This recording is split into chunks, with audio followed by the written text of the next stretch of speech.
Write down question. Question goes, solve the following equation. Solve the following equations. First लिखो, first one. 5 tan inverse x plus 3 cot inverse x is equal to 2 pi. Second लिखो, 4 sin inverse x is equal to pi minus cos inverse x. And third one लिखो, tan inverse x to the power 2 whole square plus cot inverse x to the whole square is equal to 5 pi square by 8. Answer them one by one.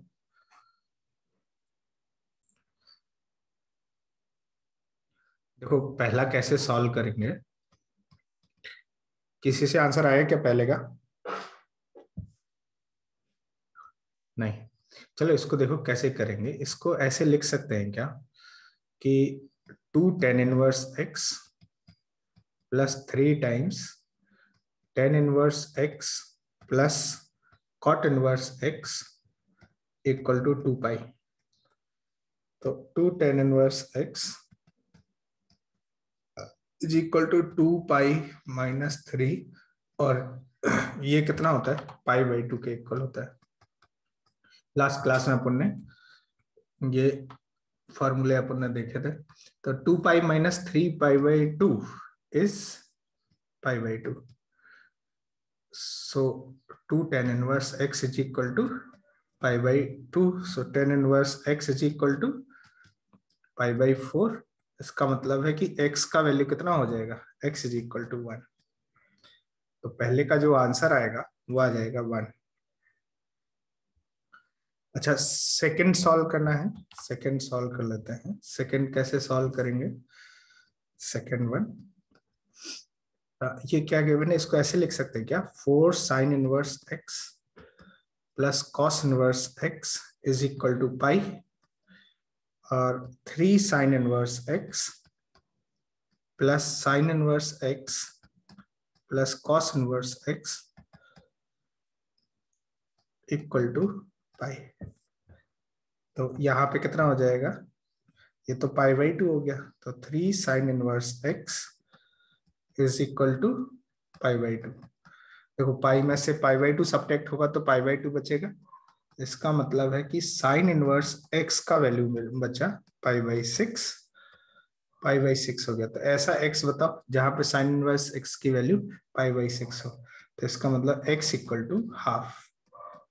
तो second का answer half आ गया। अभी third solve करो, बताओ third का answer क्या होगा?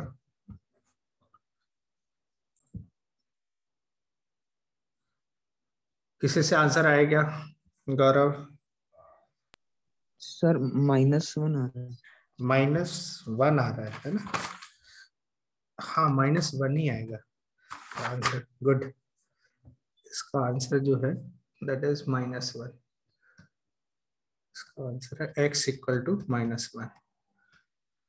ठीक है, देखो कैसे करते हैं इसको। tan इनवर्स x का whole square plus cot inverse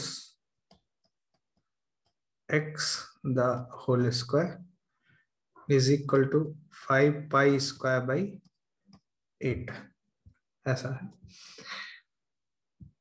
तो एक काम कर सकते हैं, देखो कि tan इनवर्स x को t लेते हैं। Let tan inverse x is equal to t। ऐसा क्यों कर रहे हैं? क्योंकि ये थोड़ा बार बार लिखना पड़ेगा, तो इससे बचने के लिए ऐसा करना है। तो ये क्या हो जाएगा? टी स्क्वायर प्लस, अच्छा कॉट इनवर्स x को क्या ऐसे लिख सकते हैं? पाई by 2 minus tan inverse x लिखा जा सकता है। और टेन इनवर्स एक्स को अपन टी ले लेते हैं, is square is equal to 5 pi square by 8। देख लो ध्यान से, क्या इतनी बात सही है? अब ये कितना हो जाएगा, T square plus pi square by 4 plus T square minus 2ab करेंगे तो पाई टी आ जाएगा। 2ab 2 pi by 2 into T, तो पाई टी आ जाएगा is equal to 5 pi square by 8। तो ये कितना हो गया, 2t square minus pi t is equal to, और इसको इधर ले आते हैं लेफ्ट में, तो ये माइनस हो जाएगा। देखो माइनस कितना होगा ये, इसमें 2 से ऊपर नीचे मल्टीप्लाई कर देते, 2 pi square minus 5 pi square, so 3 pi square by 8 हो गया इज इक्वल टू 0। अब देखो यहाँ पे ध्यान से कि 8 से यदि मल्टीप्लाई किया तो 16t स्क्वायर माइनस 8 पाई टी माइनस 3 पाई स्क्वायर। अभी इसको फैक्टराइज कर देते हैं तो 40 16 30 48 होता है, और 12 और 4 48 होता है, तो ये कितना हो जाएगा, 16t square minus 12 pi t plus 4 pi t minus 3 pi square equal to 0, ऐसा हो गया। और इसमें से देखो, इसमें से कुछ कॉमन आ जाएगा, क्या कॉमन आ जाएगा, 4t कॉमन आ जाएगा, तो 4t माइनस 3 पाई प्लस यहाँ पे पाई कॉमन ले लेते हैं, तो ये 4t minus 3 pi equal to 0। तो ये कितना हो गया, 4t minus 3 pi into 4t plus pi equal to 0, ऐसा हो गया। अब आप देख सकते हो कि t का वैल्यू कितना हो जाएगा, 3 पाई बाई 4 और माइनस पाई बाई 4, ऐसा। अब ध्यान से देखो t क्या है, टेन इनवर्स x है। टेन इनवर्स x की जो रेंज होती है वो माइनस पाई बाई 2 से पाई बाई 2 होती है, ठीक है। तो t का वैल्यू 3 पाई बाई 4 नहीं हो सकता, टेन इनवर्स x की वैल्यू 3 पाई बाई 4 नहीं हो सकती। इसका मतलब है कि t मतलब टेन इनवर्स x की वैल्यू सिर्फ क्या होगी, माइनस पाई बाई 4 होगी, और यदि माइनस पाई बाई 4 होती तो x की वैल्यू -1 आएगी। देख लो बेटा, इस तरह से करेंगे। क्या ये क्वेश्चन समझ आया है ना? नेक्स्ट लिखो, write down next question, solve this. If the equation sin inverse x square plus x plus 1 x square plus x plus 1 plus cos inverse lambda x plus 1 is equal to pi by 2 has exactly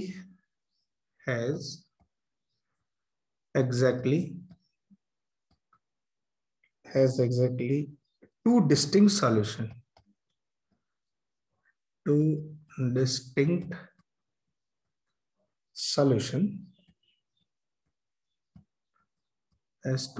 solution, then lambda cannot have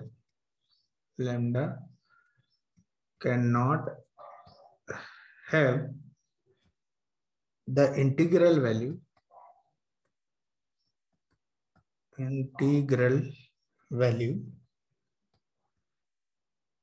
There are 4 options. A option we have -1, B option we have 0, C option we have 1, and D option we have 2. Answer this question.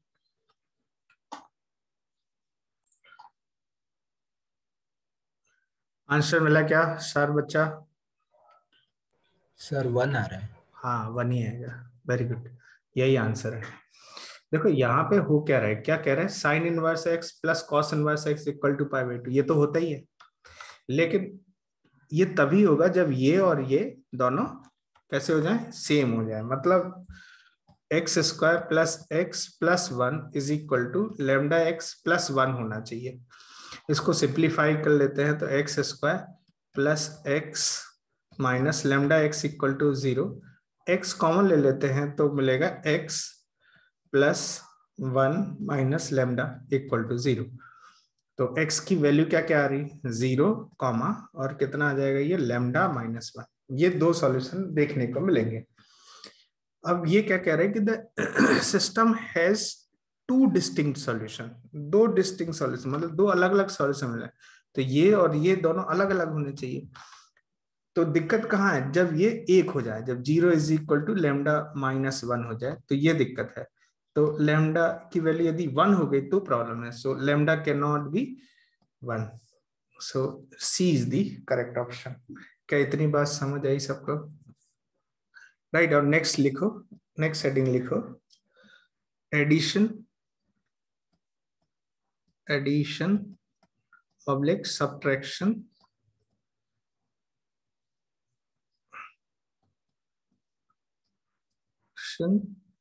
of two inverse trigonometric function, inverse trigonometric functions। दो inverse trigonometric function को add और subtract कैसे करते हैं ये सीखना है, ठीक है। और फिर उसके कुछ फॉर्मूले हैं। तो पहला फॉर्मूला मैं लिख देता हूं, ए फॉर्मूला लिखो, first one, that is sine inverse x plus sine inverse y is equal to, ये फॉर्मूला लिखो, ये पीस वाइज डिफाइन है।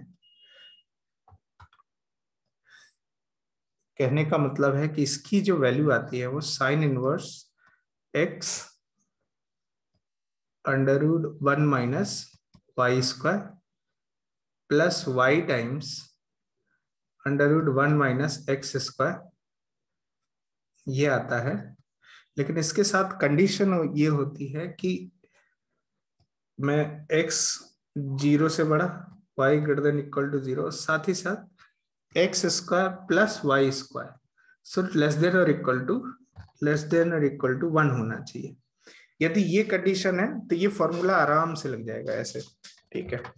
अच्छा, क्वेश्चन ये है कि सर आपने पॉजिटिव क्यों लिया, नेगेटिव भी ले सकते थे, पर यहाँ पे हम ज्यादातर इन ये जो एक्स वाई है इनको पॉजिटिव करके ही ये फॉर्मूला अप्लाई करते हैं, ठीक है। यदि कोई नेगेटिव होगा तो माइनस बाहर निकाल के फिर अलग फॉर्मूला बना लेते हैं, ठीक है। अब नेक्स्ट देखो, इसका और दूसरा पार्ट है, that is pi minus sine inverse x under root one minus y square plus y under root one minus x square. और इसमें भी सेम सिमिलर कंडीशन है कि x greater than equal to zero, y greater than equal to zero है, लेकिन x square plus y square की जो value है वो ग्रेटर देन वन होनी चाहिए। ये फॉर्मूला है। और ऑब्वियस सी बात है कि ऐसा तो है नहीं कि एक्स और वाई नेगेटिव हो नहीं सकता, बिल्कुल हो सकता है। तो और भी ब्रांचेस बढ़ सकती हैं यहाँ पे, sine inverse x plus sine inverse y की। पर अपन ने इतने ही सीखना है, इतने से काम अपना चल जाएगा, ठीक है। अब क्वेश्चन ये है कि इनको ऐड कैसे करते हैं, ये आता कैसे। तो लेट्स से इसका प्रूफ देख लेते हैं। प्रूफ देखेंगे तो सब समझ में आएगा कि कैसे ये फॉर्मूला डेवलप होता है, ठीक है। So let sine inverse x is equal to theta. तो इसका क्या मतलब है कि x बिलोंग करेगा माइनस वन से वन एंड थीटा बिलोंग करेगा माइनस पाई बाई टू से पाई बाई टू। देख लो, क्या इतनी बात समझ आई? ये रेंज समझना बहुत इंपॉर्टेंट है जब भी एडिशन की बात हो, कि x की रेंज कहाँ से कहाँ तक आ रही है। ये यहाँ एडिशन सब्ट्रैक्शन में यही सबसे ज्यादा इंपॉर्टेंट होता है, ठीक है। Similarly sine inverse y is equal to let say beta. तो सेम सिचुएशन होगी कि बीटा या y जो होगा वो बिलोंग करेगा माइनस वन से वन एंड बीटा जो होगा वो होगा -π/2 से π/2, इस रेंज में आएगा। देख लो, तो यदि ऐसा है तो sine theta is equal to क्या हो जाएगा, x, and sine beta is equal to हो जाएगा y। देखो इस रेंज में ये अपने आप sine inverse y equal to beta will change into sine beta equal to y, ऐसा। ठीक है, लेकिन sine beta equal to y को आप sine inverse y is equal to beta में कन्वर्ट करो, मतलब इसमें कन्वर्ट करो, तो फिर तुम्हें फिर से ये रेंज बनानी पड़ेगी। रेंज इसी रेंज में होगा तभी इस तरह से ये आपस में इंटर कन्वर्टेबल होंगे।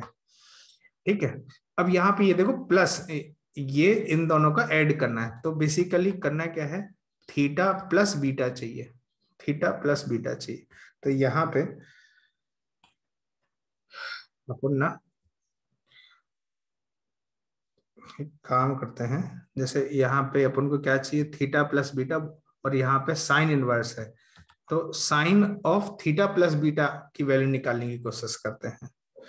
Sign of theta plus beta is equal to क्या हो जाएगा, ये sine theta cos beta plus cos theta sine beta, ऐसा हो गया। Sine theta cos beta plus cos theta sine beta. अब देखो इसको ऐसे लिख सकते हैं, साइन थीटा, ये जो कॉस बीटा है इसको √1 माइनस साइन स्क्वायर बीटा लिख सकते हैं, प्लस कॉस थीटा को लिख सकते हैं √1 माइनस साइन स्क्वायर थीटा, और इंटू साइन बीटा हो गया। ऐसा क्यों कर रहे हैं, क्योंकि अपन को ना साइन थीटा और साइन बीटा ही गिवन है। साइन थीटा x है और साइन बीटा y है, तो सब x और y के टर्म्स में आ जाएगा। Sine theta x √1 minus sine beta is y square, plus यहाँ पे कितना हो जाएगा, √1 माइनस साइन स्क्वायर थीटा मतलब x स्क्वायर, और साइन बीटा इज y हो गया, ऐसे। तो ये देखो sine theta plus beta is equal to ये आ गया है, इतनी बात को ध्यान रखो। ठीक है, अब आप सोच रहे होंगे कि डायरेक्ट ऐसा कर देते हैं कि theta plus beta is equal to sine inverse x √1 minus y square plus y √1 minus x square, ऐसे कर देते हैं। लेकिन जैसे ये करेंगे वो गलत हो जाएगा। क्यों गलत हो जाएगा, उसके पीछे रीजन है कि थीटा की रेंज अपन ने अभी देखी थी। थीटा की रेंज कहां से कहां तक थी, देखो थीटा की रेंज है -π/2 से π/2, और बीटा की रेंज भी -π/2 से π/2 है। तो यहाँ पे theta less than π/2 greater than equal to -π/2 है, और बीटा के साथ भी ऐसे ही है, π/2 से छोटा -π/2 या उससे बड़ा। तो थीटा प्लस बीटा जो है -π less than equal to theta plus beta less than equal to pi, ये इस रेंज में है। तो जब इस रेंज में है तो इस रेंज में तो ये ऐसे नहीं रिवर्स में कर सकते हैं, तो आपको क्या करना पड़ेगा, you have to make cases. कैसे केस बनाएंगे, पहला केस बनाएंगे केस नंबर 1, और देखो इसमें केस नंबर 1 कौन सा बनाएंगे, theta plus beta lie between 0 to π/2। अब -π/2 से π/2 भी कर सकते थे, क्योंकि वो डिजायर रेंज है साइन इनवर्स की, इन्वर्टिबल करने के लिए, साइन इनवर्स का इनवर्स लेने के लिए। लेकिन अपन पॉजिटिव केसेस ले रहे हैं, जो फॉर्मूला दिया वो उसी को प्रूव कर रहे हैं, है ना। माइनस वाला लेंगे तो भी ये वैलिड ही होगा, कोई दिक्कत नहीं, -π/2 से π/2। तो फॉर्मूला ऐसा बनाया गया जो थोड़ा आसान हो, आसानी से आ जाए। ठीक है, तो यहाँ पे थीटा प्लस बीटा की रेंज अपन ने ये ले लिया, ये केस है। तो ऐसा लेने का मतलब क्या हो जाएगा, थीटा प्लस बीटा, पहले एक्सट्रीम केस देख लेते हैं। देखो थीटा प्लस बीटा की रेंज यदि ये होना है तो ये तो तय है कि थीटा और बीटा दोनों को ही पॉजिटिव होना पड़ेगा, दोनों को ही पॉजिटिव होना पड़ेगा। और थीटा है क्या, साइन इनवर्स एक्स, जब थीटा पॉजिटिव होगा तो एक्स भी पॉजिटिव होगा, बीटा पॉजिटिव तो वाई भी पॉजिटिव होगा यहाँ पे। तो यहाँ पे आप लिख सकते हैं as theta greater than 0, beta greater than equal to 0 imply x greater than equal to 0, y greater than equal to 0। अच्छा, वो दूसरा एक्सट्रीम केस ले लेते हैं जब theta plus beta equal to π/2 हो जाए। इसका मतलब है theta is sine inverse x plus sine inverse x plus sine inverse y का वैल्यू π/2 हो जाए। तो π/2 होने से क्या होगा, ऐसा करने से क्या होगा, साइन इनवर्स एक्स प्लस ये sine inverse x is equal to, या मतलब यूं सोचें कि cos inverse x is equal to किसके हो जाएगा, तो ऐसे करते हैं sine inverse x plus sine inverse y को π/2 माइनस कॉस इनवर्स वाई लिख लें इज इक्वल टू या इज इक्वल टू π/2 है। तो ये क्या हो जाएगा, साइन इनवर्स एक्स जो है कॉस इनवर्स वाई के इक्वल हो जाएगा। अच्छा, और यहाँ पे देखो कॉस इनवर्स वाई जो है इसको लिख सकते हैं sine inverse √1 minus y square, ऐसे लिखा जा सकता है, देख लो। चूंकि ये इनवर्स है दोनों, तो ये और ये इक्वल होगा। तो x is equal to √1 minus y square. So x square is equal to 1 minus y square. So x square plus y square is equal to 1।